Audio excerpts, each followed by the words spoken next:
तो की राज्यात 4 ट्रिगर पद्धतीनं विमा दिला जात होता, पण त्यातल्या 3 स्थानिक नैसर्गिक आपत्ती, हंगामातील प्रतिकूल परिस्थिती व काढणी पश्चात नुकसान भरपाई ह्या 3 गोष्टी त्यातनं वगळण्यात आलेल्या आहेत. आणि फक्त एकाच नुकसान भरपाईवरती त्या ठिकाणी केवळ पीक कापणी प्रयोगाच्या आकडेवारीवरतीच विमा त्या ठिकाणी दिला जाणार आहे. हे करण्याचं प्रयोजन काय? आणि हे जी आकडेवारी जर दिली सभापती महोदय, तर 2024 मध्ये स्थानिक नैसर्गिक आपत्ती ट्रिगर खाली महाराष्ट्रात 2552 कोटी रुपये शेतकऱ्यांना मिळाले. दुसरा, हंगामातील प्रतिकूल परिस्थितीत 7013 कोटी रुपये मिळाले. काढणी पश्चात नुकसानीसाठी म्हणून 259 कोटी रुपये महाराष्ट्रातल्या शेतकऱ्यांना मिळाले.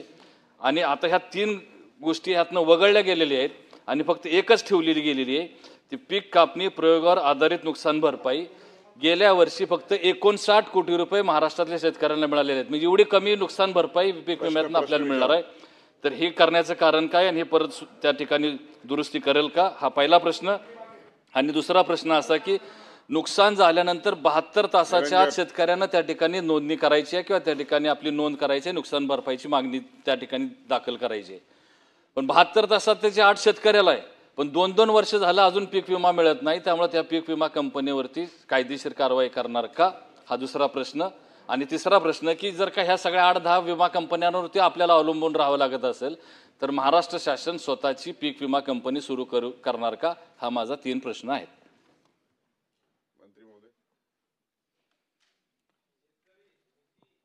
सभापती महोदय, या विम्याच्या संदर्भामध्ये मी या अगोदर खुलासा केलेला आहे, परंतु तरीसुद्धा प्रश्न आलेला असल्यामुळे मी आपल्याला सांगू इच्छितो सभागृहाला की देशामध्ये खरीप हंगामाचं 2016 पासून या ठिकाणी पीक विमा योजना सुरू झालेली आहे.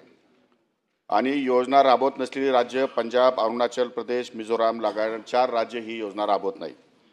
या योजनेतून बाहेर पडलेले राज्य आहेत बिहार, पश्चिम बंगाल, गुजरात, झारखंड, आंध्र प्रदेश, तेलंगणा आणि जम्मू काश्मीर. या राज्यांनी या ठिकाणी पीक विमा योजनेतून माघार घेतलेली आहे, त्याच्यातून बाहेर पडलेले आहेत.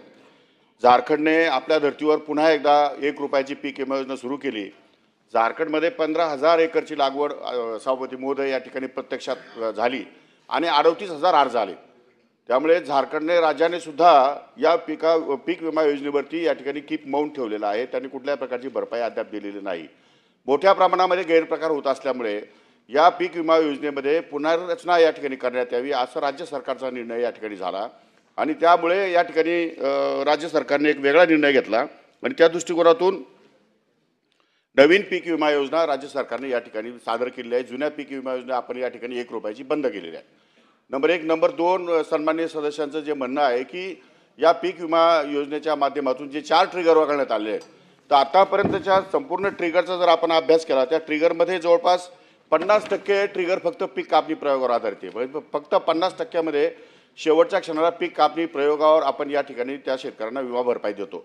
दुसरी गोष्ट अशी आहे की सभापती महोदय की NDRF आणि SDRF मधून आपण त्या शेतकऱ्यांना आपत्तीग्रस्त शेतकऱ्यांना नुकसान भरपाई या ठिकाणी देत असतो. अधिकची रक्कम विमा पण या ठिकाणी आपण देतो.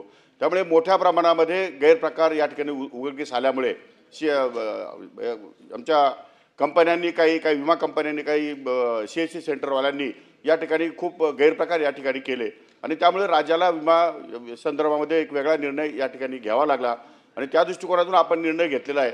आतापर्यंत विमा कंपन्यांना जवळपास 10,000 कोटी रुपये नफा मिळालेला आहे.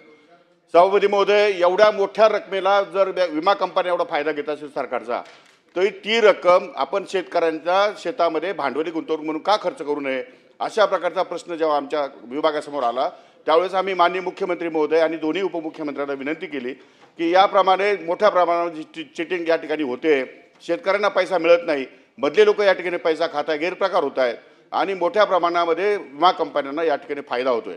याचा सारसार विचार करता नवीन पीक विमा योजना लागू केली आहे आणि अशा प्रकारची पीक विमा योजनेच्या माध्यमातून शेतकऱ्यांना आता रिलीफ या ठिकाणी आम्ही देतोय.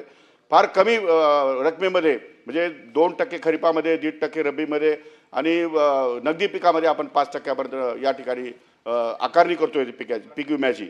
आणि त्या दृष्टिकोनातून शेतकऱ्यांना वेळेवर आणि उत्कृष्टपणे विमा योजना सुटसुटीत कशी राहील असा विचार राज्य शासनाने केलेला आहे आणि उर्वरित रक्कम ही भांडवली खर्चासाठी आम्ही गुंतवणार आहोत. नंबर 1. नंबर 2, सन्माननीय सदस्यांनी सांगितलं की आपण ही राज्य सरकारची विमा कंपनी करणार आहात का? आम्ही करणार नाही. आणि दुसऱ्या गोष्टीमध्ये याच्यामध्ये हे ट्रिगर जे केलं आहे ते नियमाने योग्य केलेत असं माझं मत आहे. सदाभाऊ खोत. सभापती महोदय,